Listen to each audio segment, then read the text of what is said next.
2. Thank you for having us. Thank you very much for having us. Thank you for braving the weather, especially. We'll try and dry you off a little hot, hot music. How about Hiram Hazley on bass, folks?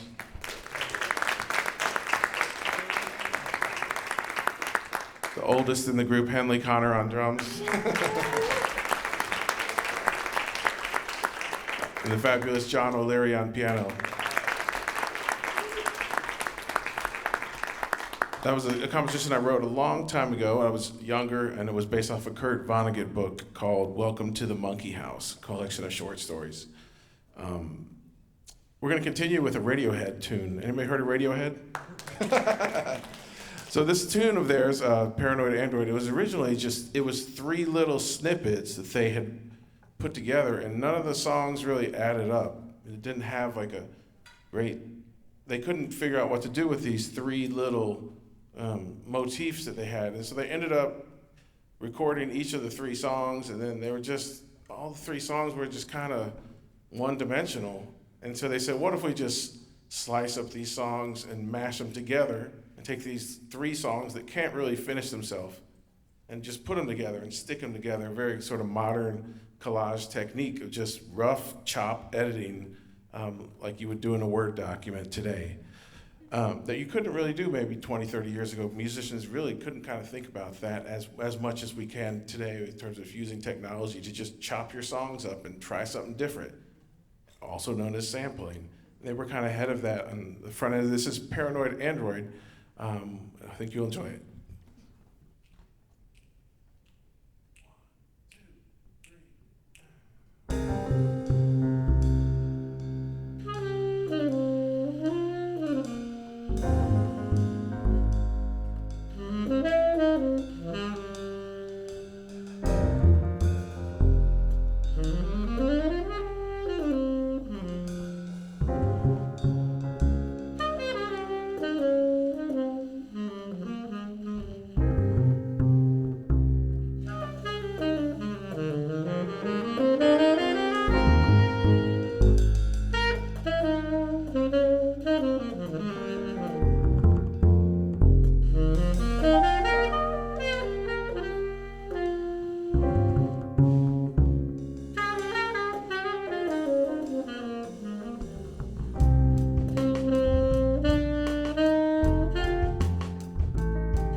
Thank you. It's a pleasure to be here because, as we all talked about backstage and last week when we were running through the tunes, there's a lot of amazing music you don't get to sort of play at a regular jazz gig. You know what I mean? And this is that stuff, the stuff that musicians look forward that's maybe harder than the usual stuff, but it's worth the work, and it's the kind of stuff that keeps you on your toes, you know? And like, these charts are hard.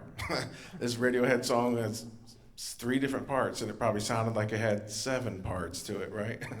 I counted 1, 2, 3, and I thought that was it. But it's a pleasure to play the tough stuff. You know, it's a pleasure to play the tough stuff for you.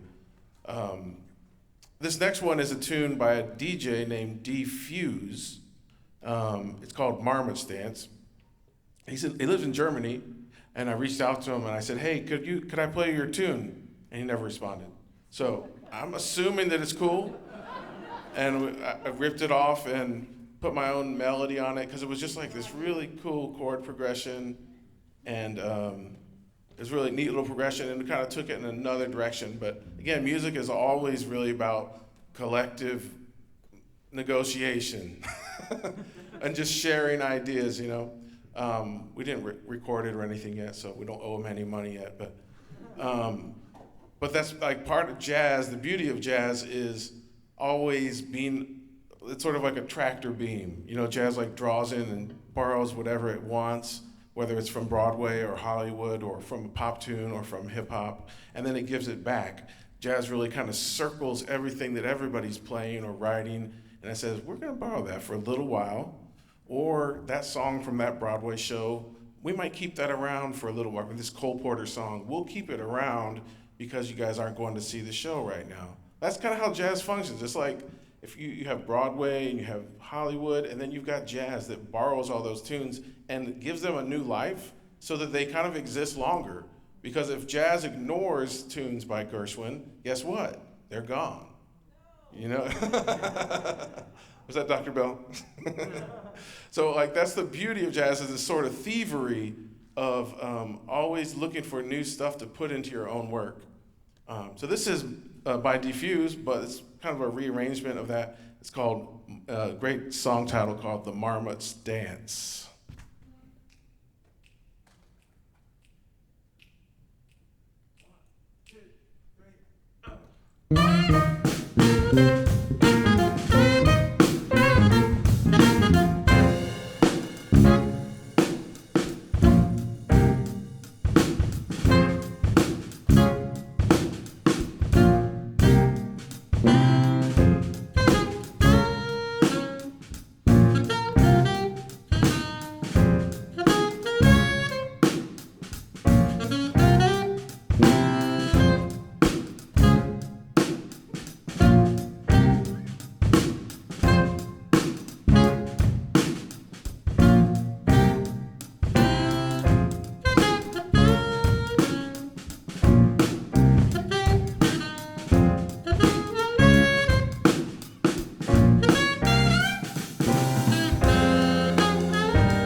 Too. It's fabulous to have these cats here. It's always a pleasure whenever we get to play together. We don't get to play together that often because they're all expensive.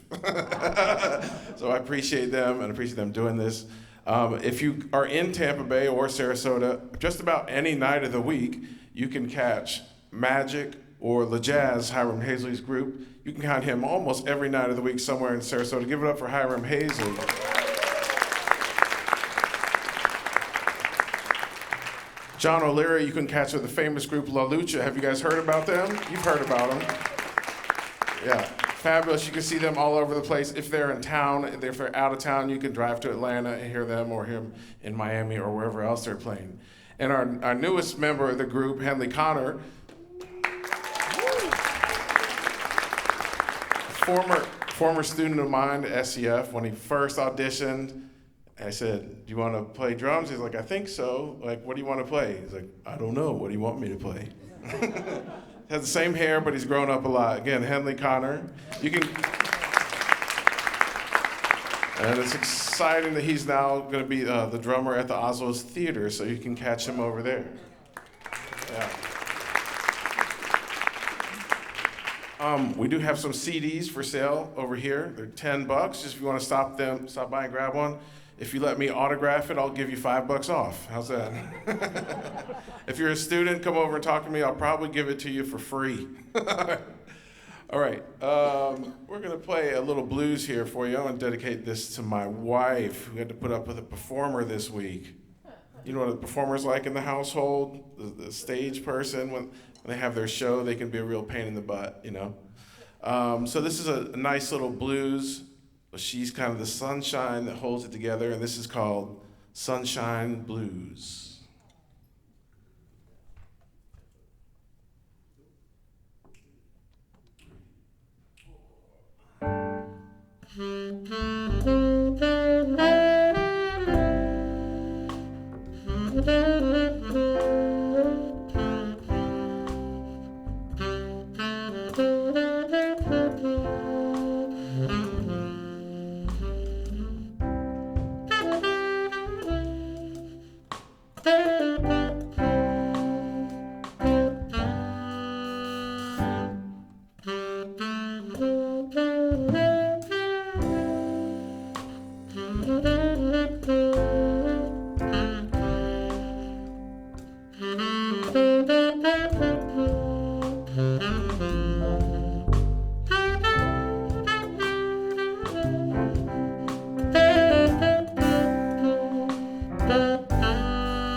Where's Mark? How about everybody give Mark Danziger a round of applause, please?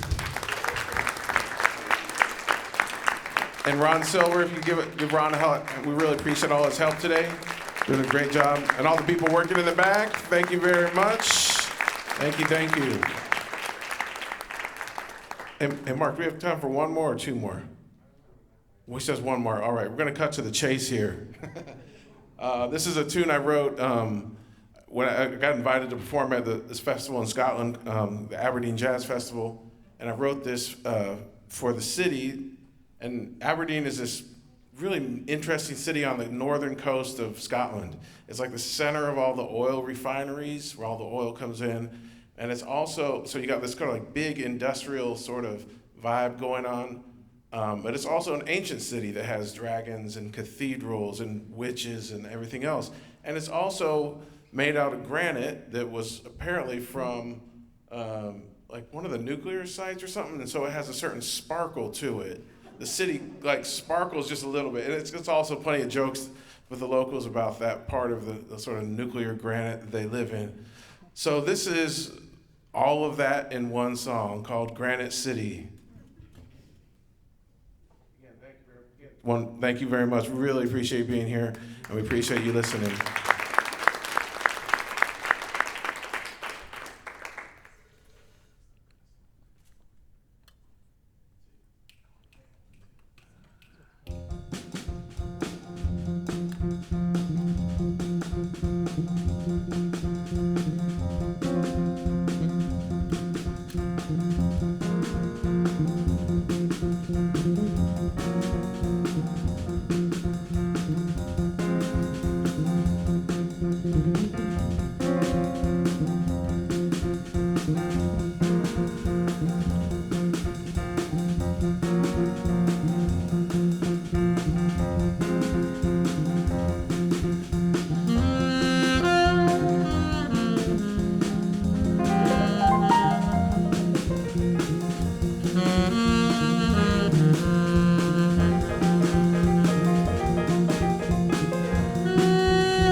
So thank you all so much. So it's hard to follow up that music with conversation, because I want to sort of send everyone out with the music ringing in your ears.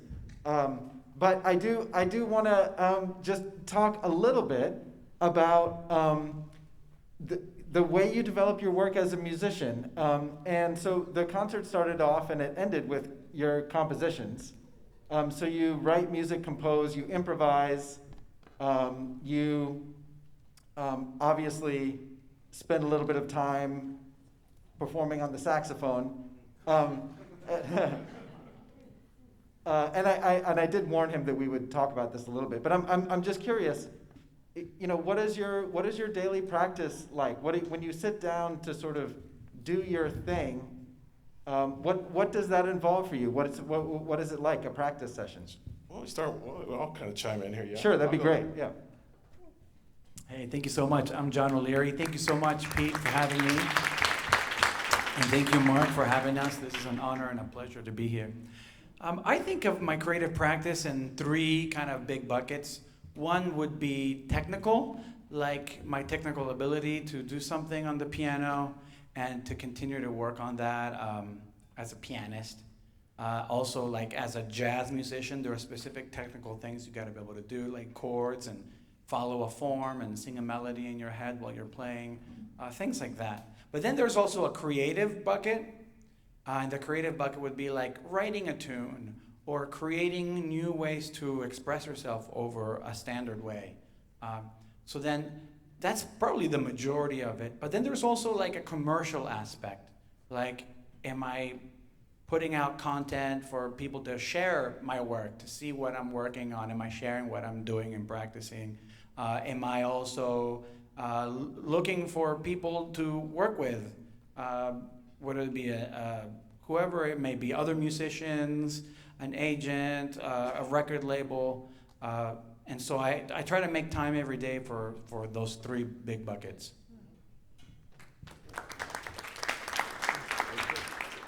Hello, hey everybody. Nice. I believe my practice, I split it evenly. Well, I try to do 33% of personal practice time, 33% of playing with other people because that's important, and then 33% of listening because you can't learn without listening. And not only that, I just, drummers get stuck in the stereotype of just playing drums. That's all you got to do. There's no melodies, that's false, but to expand on that, you go and learn other instruments. So I've been picking up other instruments along the way, which has helped with drums, just getting my mind off of only rhythm and going to melody. And yeah, practice isn't fun, but it's necessary. And that's it. How you guys doing? I have a different approach, a little bit different because I'm self-teaching on the upright bass and basses. I started out as a trumpet player, and I was really, really, really frustrated for years, but I kept playing, and it landed me. I guess the energies of me practicing landed me at a good gig like Busch Gardens for like 19 years, and I never thought from playing the way I played, I'd get in a stay that long. But the way that I approach this whole music thing is I put the business first. I was taught a long time ago that it's 50-50. 50% of what you do is music and 50% is business. And I started out doing business and I ran into really great musicians, so I'm kind of catching it up from the back end. The business is okay, but a lot of the better musicians don't have an idea of what to do in a business genre, about being on time, dressing appropriately, and conducting yourself a certain way. So, there's a couple of ways I guess you can look at it. Business and music, or music and business. Thanks. For me, if I was to give advice to people, I'd say that creativity is like this ghost that visits you when you least expect it. But if you're not busy, you're gonna look foolish, Like the ghost, it kind of appears at the least expected times. But in order to write one song a year that I put up here, I would say each of these came from a different year in my life. There were 10 or 12, 20 other songs that didn't make it here because you have to write through all the bad stuff to get to the lucky songs. That little Sunshine Blues thing, I wrote that in like 20 minutes, It just happened. And it's one of my favorite things that I wrote, and my uncle's like, you can play that at my funeral because that's the thing. I play all this fancy stuff, but he's like, that's Sunshine Blues, like that's the one I want at my funeral. But you can't write that sort of simple song if you're not doing the work behind it, because there's just a lot, you have to churn out a lot of material in order to get things that you really do keep. That would be my word of advice to creative people is keep your pencil moving, keep busy, don't really look for creativity. It shows up a long way if you have this habit running. In terms of like practicing music, I think in like 3 phases, and it's funny that we either said 3 or 2 parts, you know. The first part is just long tones and sound and intonation and like meditative noise, just making long stuff and working on pitch or intonate or just color of your instrument, but not even music, just long like yoga exercises, like stretch, trying to wake up the horn, and you do that for about 1/3 of the time you practice. The middle part, I usually like do like an etude or something that's very focused on one problem, like a specific problem with the horn or something that's very difficult to do, but very one-dimensional. And then the third part is your music, like you're working on learning a new standard or something creative, but you don't really look for the creativity during most of that time. You just keep the tractor moving. That'd be my advice.